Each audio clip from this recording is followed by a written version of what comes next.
आज हम देखेंगे कि बोधिसत्व अवलोकितेश्वर जी का चौथा स्टेटमेंट।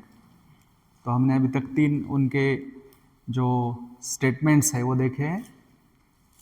हमने देखा है कि आर्य अवलोकितेश्वर जो गंभीर ऐसे ध्यान साधना के मूड से वो देखते हैं, बड़ी करुणा से देखते हैं और जो सारिपुत्र है उनको संबोधन करते हैं।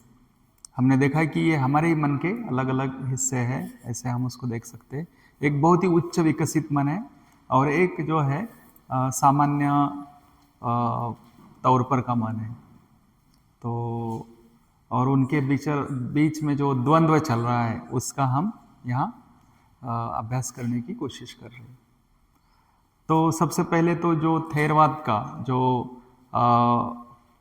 लौकिक अर्थ से जो है विश्लेषण हमने देखा है, जिसको पंचस्कंधों के माध्यम से विश्लेषण किया है कि हमारे अंदर में ऐसे कोई ठोस ऐसा स्व नहीं है, क्योंकि क्या है, पंचस्कंध है। सारिपुत्र जो है जो थेरवाद के अभिधर्म का प्रतिनिधित्व करते हैं, मतलब थेरवाद में वो सबसे श्रेष्ठ ऐसे माने जाते हैं जिन्होंने अभिधर्म की स्थापना की है।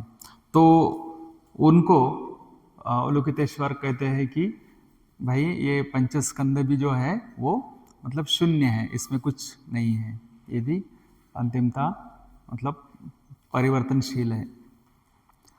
तो ये पहला स्टेटमेंट हमने देखा। दूसरा स्टेटमेंट हमने देखा कि पंचस्कंदों का और ज़्यादा विश्लेषण करके जो 75 धर्म बनाए हैं, जिसकी लिस्ट बाहर में लगी है, आप लोगों के लिए लगाई है, देखी होंगी आपने। तो ये 75 धर्म भी जो है वो भी शून्य है, वो भी उनके अंदर अपना ठोस ऐसे कोई स्वभाव नहीं है। तो इसको भी हमने देखा है, इसके ऊपर थोड़ा हमने चिंतन भी किया है। फिर हमने कल तीसरा स्टेटमेंट देखा था कि जिसमें ये कहा है कि शून्यता में भी धर्म नहीं है। मतलब पहले तो पंचस्कंद शून्य है, फिर धर्म है वो भी शून्य है, और फिर शून्यता में भी धर्म नहीं है। तो ये शब्दों का एक खेल है, ऐसा हम उसको देख सकते हैं, क्योंकि हमारा मन ऐसे है कि किसी भी चीज़ को पकड़ने की कोशिश करता है। इधर से नहीं पकड़ा तो उधर से पकड़ता है, उधर से नहीं तो इधर से पकड़ता है। तो ऐसा हमारा मन बहुत छटपटाते रहता है। तो उसको अपने मन को काबू में करने के लिए या अपने मन को जो है सही दिशा देने के लिए इस प्रकार की भाषा का इस्तेमाल किया गया है। तो इसको मतलब टेक्निकल तौर पर मतलब पहला जो स्टेटमेंट है उसको बोलते हैं संस्कारित शून्यता। हाँ, संस्कार है, मतलब हमारे इंद्रियों से हम जो भी कुछ देख पाते हैं तो ये संस्कारित अस्तित्व है, ठीक है, मतलब जिसको हम अनुभव कर सकते हैं ऐसा। दूसरा है बहुत ही साइकोलॉजिकल मेंटल लेवल पर का जो है कि जो धर्म है उसको हमको बहुत बारीकी से हमारे ध्यान साधना में देखना पड़ता है। तो वो जो है वो शून्यता का दूसरा मतलब स्तर है। तो असंस्कारित शून्यता जिसको बोलते हैं कि जिसको हम मतलब हमारे इंद्रियों से उतना ठीक से नहीं समझ पाते हैं, तो वो असंस्कारित है। तो ये मतलब समझ में आ गया ना आपको, एक संस्कारित एक असंस्कारित ना। तो ये जो हमारे इंद्रियजन्य लेवल पर का है, दूसरा बहुत ऊपर साइकोलॉजिकल लेवल पर का है, समझो। और तीसरा जो है वो है कि उसको महाशून्यता कहा गया है। मतलब उसमें ये दोनों भी बातें जो समा गई है, मतलब दोनों भी बातों में हम भेद नहीं कर सकते हैं, क्योंकि जो भेद करना है वो हमारे मन का एक स्वभाव है, हमारा मन उस प्रकार से सोचता है। तो हमें इसके ऊपर मतलब देखना है कि ये महाशून्यता है, मतलब शून्यता संस्कारित और असंस्कारित जब मिल जाती है तो वो महाशून्यता हो जाती है। और मतलब महायान में मतलब वहाँ पर ही रुकते नहीं है महाशून्यता पर, तो कहते हैं कि ये शून्यता की सोच ये भी गलत है। मतलब शून्यता ऐसा सोचना ये भी ठीक नहीं है, वो भी हमारा मन पकड़ के रखता है। तो हमें उसको भी छोड़ देना है, उसके भी परे जाना है। तो उसको शून्यता शून्यता कहा है, मतलब शून्यता ही शून्यता में समाई गई है। हाँ, तो मतलब हमें ये जो हमारा मन का जो सोचने का तरीका है उसको छोड़ना है, और छोड़ के उसकी अनुभूति लेनी है, उसके पार जाना है। तो ये बात है, इसको मतलब शून्यता शून्यता कहा है। तो ये चौथा जो स्टेटमेंट है अवलोकितेश्वर सारिपुत्र को संबोधित कर रहे, मतलब एक उच्च प्रज्ञावान स्थिति एक सामान्य प्रज्ञा को संबोधित कर रही है कि ये भी सब छोड़ना है हमें, ये भी शब्दों का जो जंजाल है उसको छोड़ना है और उसके आगे जाना है। तो ये है महाशून्यता। तो यहाँ पर मतलब जो बुद्ध है या जो अवलोकितेश्वर है इस सुत्त में, या जो बड़े बड़े बौद्ध धर्म के मास्टर्स है, गुरु है, जिन्होंने ये शिक्षा हम तक लाई है, तो उनका ये कहना है कि इस प्रकार के किसी शब्दों में, किसी भाषा में, किसी प्रकार के सूत्रों में अटक के रहना, यह हमारे संबोधि प्राप्ति के विकास के लिए बाधा निर्माण करता है। तो जैसे कि हम देखते हैं बहुत सारे लोग जो है झगड़े करते हैं कि यही बुद्ध ने कहा है, ऐसा ही कहा है, वैसा ही कहा है, और उसमें से एक काना या मात्रा इधर की उधर हो गई है तो बहुत झगड़ते हैं वो। मतलब तो इस प्रकार का जो उसको पकड़ के रखना है, जकड़ के रखना है, ये हमारे लिए बाधा निर्माण करता है। तो अंतिमता हमें सब कुछ छोड़ना है। मतलब जैसे मृत्यु होती है तो हम शरीर को छोड़ते हैं, हमने पंचस्कंद की स्टडी में इसको देखा अच्छे से, वैसे ही हमको विचारों को भी छोड़ना पड़ता है। तो उच्च जो मानसिक अवस्थाएं है जिसमें विचार नहीं होते, वहाँ पूर्ण एकाग्रता होती है, ऐसी स्थिति में हम जो है उच्च धार्मिक अनुभव ले सकते हैं। तो आज दोपहर के सत्र में हम थोड़ा मेडिटेशन भी करेंगे, थोड़ा प्रैक्टिकल, क्योंकि ये जो थेरी जो बहुत चल रही है और उससे दिमाग जो है घूमने लगता है ना मतलब जो शून्यता की जो बातें है वो, तो उसके लिए हम थोड़ा सा मेडिटेशन करेंगे, थोड़ा हमारे लेवल पर उसको लाने की कोशिश करेंगे हम। तो और कल किसी ने कहा भी था कि सबसे छोटा कल प्रवचन दिया बोले, मतलब दोपहर का, लोगों को लगा मैं बहुत कुछ बताऊंगा शून्यता के बारे में, क्या बताऊंगा उसमें। तो जितना बताने का था अपने टेक्स्ट के मुताबिक उतना मैंने बताया, क्योंकि सब कुछ एक साथ बताया तो बहुत कन्फ्यूजन हो सकता है, इसलिए मैं उसको थोड़ा थोड़ा करके बता रहा हूँ। तो लेकिन दोपहर का जो हिस्सा है उसको मैं कल बता दूंगा इकट्ठा करके, लेकिन उस समय बताऊंगा आपको कि अलग अलग है करके, तो आपका कन्फ्यूजन ना हो। तो लेकिन आज दोपहर के सत्र में हम थोड़ा सा प्रैक्टिकल भी करके देखेंगे।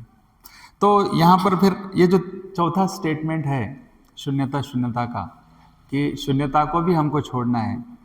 वैसे शून्यता का आप अभ्यास करने लग जाएंगे तो बहुत शून्यताएं है। नागार्जुन ने लगभग 22 प्रकार की शून्यताएं बताई है।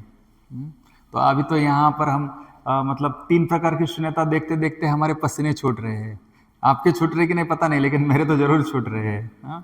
क्योंकि शून्यता की कल्पना ही ऐसी है कि वो हमें डराती है, हमें ऐसा लगता है कि कुछ भी नहीं है। लेकिन ऐसा नहीं है, हर चीज जो है वो डिपेंडेंट अराइजिंग है, प्रतीत्य समुत्पात है। तो यही हमें देखना है, और भगवान बुद्ध ने सबसे पहले यही जो पहले धम्मचक्र प्रवर्तन में यही बताया है। तो उसी बात को हम लेकर आगे चलेंगे। तो इसमें डरने की, चिंता करने की बात नहीं है, लेकिन इसका अर्थ क्या होता है वो समझने की जरूरत है। तो ये चौथी जो शून्यता है, मतलब शून्यता जिसको कहते हैं हम, जो चौथा स्टेटमेंट है, तो उसके अनुसार मतलब कोई भी चीज़ जो है उसका स्वयं का अस्तित्व नहीं, और ख़ास करके फिर हम ये चीज़ बौद्ध धर्म को भी लागू कर सकते हैं। धर्म का भी कोई स्वतंत्र अस्तित्व नहीं है, मतलब हमें संबोधि प्राप्ति के बाद में धर्म को छोड़ देना है। तो इसी को बताने के लिए बड़ा सुंदर एक रूपक इस हृदय सूत्र में ही आया है, उसको बोलते हैं पतवार। पतवार की भाषा मैंने पहले दिन कही थी इंट्रोडक्शन में। तो पतवार का एक ऐसा रूपक है कि इस माध्यम से कहा जाता है कि हमें हमारे धार्मिक विकास के लिए, संबोधि प्राप्ति के लिए प्रयत्न करना है। तो धम्म या धम्म की जो शिक्षाएं है वो इस पतवार के जैसे हमें मदद करती है कि उस पार लेके जाने के लिए। इस पार संसार है, इस पार दुख है, इस पार जो है बड़े बड़े डेंजर्स है ना, और बीच में एक पानी का बहुत बड़ा प्रवाह है, और उस पार में निर्वाण है, उस पार में सुरक्षितता है, वहाँ पर सुख है, शांति है, सब कुछ है। यहाँ पर हमारे पीछे में बड़े बड़े हिंस्र प्राणी खड़े हैं। मतलब हम यहाँ ज़्यादा समय रुके तो हम मर जाएंगे, यहाँ हमें कोई खा लेगा। तो हमें जल्दी से जल्दी ये किनारा छोड़ के उस किनारे जाना है। तो ये मतलब भवसागर है जो बीच में, उसको पार करके जाना है। तो उसके लिए हम क्या करेंगे, ऐसे समय में हमारा दिमाग का इस्तेमाल करके एक पतवार बना लेंगे। आजू बाजू में जो भी लकड़ियाँ है, पेड़ है उसको ऐसे तोड़ के मोड़ के और वहाँ की बेल लेकर उससे उसको बनवा के एक पतवार बना देंगे। कैसे भी हमारा वजन शरीर का झेल सके इतनी बड़ी एक पतवार बना के हम कैसे भी करके ये किनारे से प्रवाह में उतर के अगले किनारे के लिए निकल पड़ेंगे, है ना। अगले किनारे पहुंचने के बाद में हमें वो पतवार के बारे में बहुत प्यार आता है कि इस पतवार ने जो है मुझे बचाया है, उसके बड़ी कृतज्ञता लगती है। लेकिन क्या वो पतवार को हम आगे लेके जाएंगे क्या? उसको वहीं किनारे छोड़ के हम घर लेके जाएंगे। हाँ, भले उसको हम वहाँ सुरक्षित बांध के रख देंगे कि दूसरा कोई अगर व्यक्ति आता है तो वो उसको उपयोग करके किनारे पर जा सकता है, उसमें पानी में तैर सकता है। तो ऐसे ही धम्म है, धम्म हमें निर्वाण की तरफ जाने के लिए मदद करता है, लेकिन इसको ही पकड़ के नहीं रखना है। बहुत सारे लोग पकड़ के रखते हैं शब्दों को, हाँ, धम्म को, कि ये बहुत ही पवित्र है, बहुत ही अच्छा है, बहुत ही ऐसा है, बहुत ही वैसा है, और फिर उसी में अटक जाते हैं। मैंने बहुत सारे बुद्धिस्ट लोग देखे, भिक्षु लोग, बौद्धाचार्य लोग, उपासक लोग, अनेक लोग जो बौद्ध धर्म को पढ़ाते हैं, मतलब उनकी श्रद्धा का मैं बहुत अप्रिसिएशन करता हूँ कि उनको बहुत श्रद्धा है धर्म के प्रति, लेकिन वो श्रद्धा के कारण उसको इतने चिपक के बैठते हैं कि उसका मूल हेतु ही खत्म हो जाता है। झगड़े करते हैं, बड़े बड़े वाद विवाद करते हैं वो, और वो उनको लगता है कि वो जो अर्थ लगा रहे हैं धम्म का वही सही है, वही ठीक है। लेकिन अगर आप झगड़े कर रहे हैं तो इसका मतलब है कि आपको धम्म कुछ भी समझ में नहीं है, क्योंकि धम्म जो है वो मैत्री सिखाता है, सुसंवाद सिखाता है। अगर वहाँ झगड़े है, वाद है, तो इसका मतलब है कि आपको धम्म समझ में ही नहीं आया है। तो धम्म में क्या है? संवाद है, डायलॉग है। हम दूसरे की बात को सुन लेते हैं, सुनने का प्रयत्न करते हैं, भले कितनी भी कड़वी हो, कितनी भी कठिन हो, लेकिन जब तक हम दूसरे की बात को सुन नहीं लेंगे तो हमें कैसे समझ में आएंगी? और वो समझ में आने के बाद में फिर हम उनको बात कर सकते हैं कि हमारा जो स्थिति है वो बता सकते हैं। तो ऐसे वाद को छोड़ना चाहिए। तो उसी प्रकार से धम्म को भी हमने पीछे छोड़ना है और आगे निर्वाण की तरफ जाना है। तो वो ये प्रज्ञा के सहायता से ही हो सकता है। जो प्रज्ञा है, प्रज्ञा एक दरवाजा है, उस दरवाजे के माध्यम से हम आगे जा सकते हैं। मतलब आपको समझो विहार में आना है, इस विहार में या इंस्टीट्यूट में जाना है, तो आप मेन गेट से जाएंगे ना, उसके लिए और कोई रास्ता नहीं है। तो वैसे ही आपको निर्वाण को तरफ जाना है, संबोधि की तरफ जाना है, तो प्रज्ञा यह उसका दरवाजा है। तो यही दरवाजा खोल कर जाना पड़ता, और यह दरवाजा खोलने के लिए यह समझना जरूरी है कि हमें शब्दों के आगे जाना है, शब्दों में नहीं अटक कर रहना है। तो बहुत बार हम शब्दों में अटक के रहते हैं, तो शब्दों से आगे हमें देखना है। तो पतवार का ये उदाहरण ध्यान में रखिए, और ये पतवार का जो उदाहरण है केवल धम्म के लिए है ऐसा नहीं है, तो वो हमारे शरीर के लिए भी है, हम ऐसा भी उसको देख सकते हैं। मतलब ये पंचस्कंध का बना हमारा शरीर जो है ये बहुत बड़ी उपलब्धि है, और इसके माध्यम से इसी जीवन में हम जो है धम्म का साक्षात्कार कर सकते हैं, अनुभव कर सकते हैं। तो धम्म को जानने के लिए शरीर से बेहतर कोई साधन हमारे पास नहीं है। अगर इस साधन को हम बीमार कर देंगे या खो देंगे या बहुत जल्दी में उसको ख़त्म कर देंगे तो सब खत्म हो जाएगा, है ना। तो ये बहुत बड़ा साधन है, बहुत बड़ा माध्यम है। तो इसको हमने संभल के रखना है, संवर के रखना है, और इसमें हमें धम्म को प्राप्त करना है। हाँ, कायेन धम्म पश्यति, ऐसा एक पाली में वाक्य आता है। हाँ, तो काया से हमको धम्म को देखना है। तो धम्म को अनुभव करने का माध्यम हमारी काया है, शरीर है।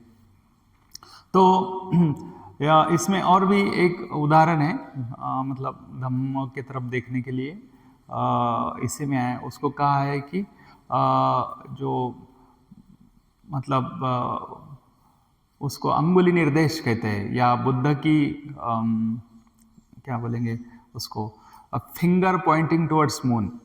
जैसे तथागत है, भगवान बुद्ध है, वो निर्वाण की तरफ हमें उंगली निर्देश कर रहे हैं। आप वो भवचक्र का चित्र देखेंगे, वहां पर भी बुद्ध के बहुत सारे चित्र है उसमें, वो सभी ऐसे उंगली दिखा रहे हैं, ऐसे हाथ दिखा रहे हैं उधर, ऐसे चित्र है उसमें बुद्ध के। तो इसका मतलब यह है कि भगवान हमें, तथागत हमें जो है बुद्धत्व की तरफ उंगली निर्देश कर रहे हैं, लेकिन हम क्या कर रहे हैं कि हम उनके उंगली को ही देख रहे हैं। जैसे अभी ये मेरा उंगली है, समझो मैं इधर लाइट की तरफ दिखा रहा हूँ, आपको दिख रहा है क्या मेरा हाथ सबको? हाँ, तो लेकिन आप किधर देख रहे हैं? लाइट की तरफ देख रहे हैं कि मेरे हाथ की तरफ देख रहे हैं? हाँ, तो यही गलती है, मतलब यही समझाने की कोशिश कर रही है पूरे प्रज्ञा पारमिता सूत्र के माध्यम से कि आपको मेरी उंगली की तरफ नहीं देखना है, आपको कहाँ देखना है, लाइट की तरफ देखना है। मेरा जो उंगली जिधर दिशा दिखा रहा है, निर्देश कर रहा है ना, उस लाइट की तरफ देखना है। लेकिन सब लोग क्या करते हैं, उंगली की तरफ देखते हैं।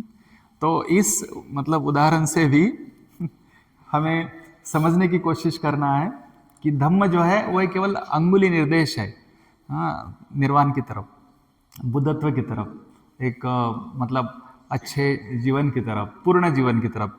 तो वो जीवन हमने जीना है, उसके लिए हमने प्रयत्न करना है, ना कि ये उंगली को देखना है। तो धम्म कौन बता रहा है, कैसे बता रहा है, सही बता रहा है, गलत बता रहा है, उसका उच्चार ठीक कर रहा है, नहीं कर रहा है, ये इंपॉर्टेंट नहीं है। उसका हेतु क्या है, वो क्या बताना चाहता है, वो समझना बहुत ज़रूरी है, वो बहुत इंपॉर्टेंट है।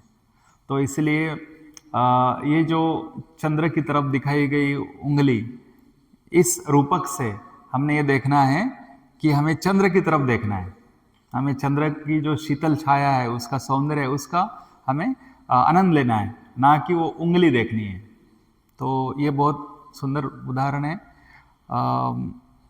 बचपन में मैंने इसे बहुत बार देखा है, मेरे साथ में भी हुआ है और गांव में बहुत सारे लोगों को मैंने देखा है। जब बच्चा घर में रोता है किसी कारण से, तो उसको उठा के लेके जाते आंगन में और उसको बोलते देख चांद देख आकाश में। आकाश में सचमुच में चांद होता है, लेकिन वो बच्चा क्या करता है, उंगली की तरफ देखता है और उसको चांद नहीं दिखाई देता, वो और जोर जोर से रोने लगता है। मतलब वो घर में जितना रो रहा था उससे और 2 गुना ज्यादा रोता है, क्योंकि उसको लगता है मेरे को फंसाया है इन्होंने। ये बोल रहे मैं चांद दिखाता और ये सिर्फ उंगली दिखा रहे हैं। फिर उसको बताना पड़ता है बेटा वो उंगली को मत देखो, दूर आकाश में देखो। फिर आकाश में देखता है और वो हंसता है, फिर वो उसका चेहरा खिलता है, क्योंकि उसको आकाश में चांद दिखता है, बादलों में से वो ऐसा बादल दौड़ते हुए। तो उसी प्रकार से धम्म जीवन भी है हमारा, कि हमें जो है कि निर्वाण को देखना है, संबोधि को देखना है। और इसलिए जैन संप्रदाय में एक कहानी है, कहानी बहुत छोटी सी है। उनका कहना ऐसा है कि आप मानो बाजार से जा रहे हैं, रास्ते से जा रहे हैं और आपको रास्ते में बुद्ध मिलते हैं, तो आपको क्या करना है, तो आपको बुद्ध मिलते ही उनको मार डालना है। तो मतलब वो कहानी का मतलब यह है कि वो जो बुद्ध है वो भी तुम्हें मतलब तुम्हारा अर्था नहीं बनना चाहिए तुम्हारे धम्म जीवन में, क्योंकि वो बुद्ध आए हैं तो आपको सब कुछ छोड़ के उनको वंदन करना पड़ेगा, उनको बैठने के लिए सीट देना पड़ेगा और उनका सब ये करना पड़ेगा, तो आप आपके धार्मिक विकास की तरफ ध्यान नहीं दे पाएंगे। तो इसलिए रास्ते में आपको बुद्ध भी मिलते हैं तो उनको मार डालिए और आप स्वयं बुद्ध बनिए। तो वो कहानी है जैन की। जैन में ऐसी बहुत कहानियाँ, सैकड़ों कहानियाँ हैं, उसको कोन्स बोलते हैं। तो कोन का मतलब होता है उसमें बहुत दुविधा रहती है, आप उसमें से डिसाइड नहीं कर पाते कि ये सही है या गलत है। हाँ, तो एक आपको प्रश्न दिया जाता है, हाँ, जैसे हम दोपहर को ध्यान करने वाले हैं, तो वैसे ही वहाँ पर भी प्रैक्टिकल जैन मोनास्ट्रीज में है, आपको एक कोन देते हैं, बोलते हैं ये ले लो और जाओ इसके ऊपर ध्यान करो, आप सोचो इसके ऊपर आप। तो उस प्रकार का ये भी एक कोन है कि आपको रास्ते में बुद्ध मिले तो उनको मार दो। तो इसका मतलब है कि आपको स्वयं अपना रास्ता खोजना है, आपको स्वयं अपने लिए आचरण करना है। आप किसी बुद्ध के भरोसे नहीं रह सकते। बुद्ध तो केवल मार्गदाता है, हाँ, वो मोक्षदाता नहीं है। तो आपकी मुक्ति आपको स्वयं करनी है। तो ये चौथा स्टेटमेंट है, शून्यता। शून्यता मतलब कि आपने सभी संकल्पनाओं से, सभी हमारी मानसिक कल्पनाओं के आगे हमको जाना है, उनको छोड़ देना है। जैसे पतवार को हम छोड़ देते हैं किनारे पर और आगे निकल जाते हैं, उसी प्रकार हमको हमारे सभी व्यूज, सभी को दृष्टिकोण, सभी विचार, सभी को पीछे रखना है और आगे हमें हमारे अनुभव में आगे बढ़ना है, निर्वाण की तरफ जाना है। तो यही ये चौथा स्टेटमेंट है। तो मुझे लगता है इतना ठीक है आज के लिए।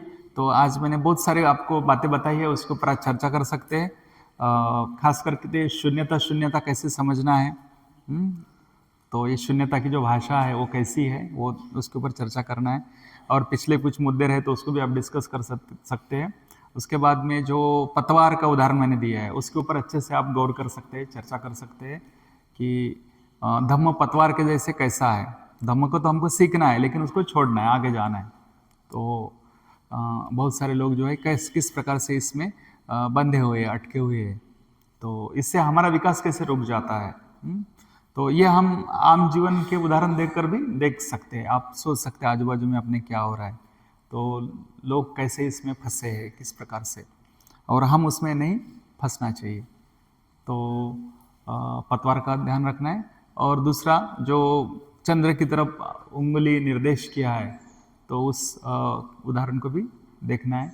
और तीसरा मैंने जो जैन का उदाहरण दिया है, उसके ऊपर भी चर्चा करना है। अगर कुछ प्रश्न है तो फिर हम बाद में उसको देखेंगे। आपके प्रश्न आप लोग लिख के रख सकते हैं। तो मुझे लगता है यहाँ रुकना चाहिए, और अभी हम चाय पीकर सीधा हमारे अभ्यास वर्गों में जाकर उसके ऊपर चर्चा करेंगे। ठीक है, धन्यवाद।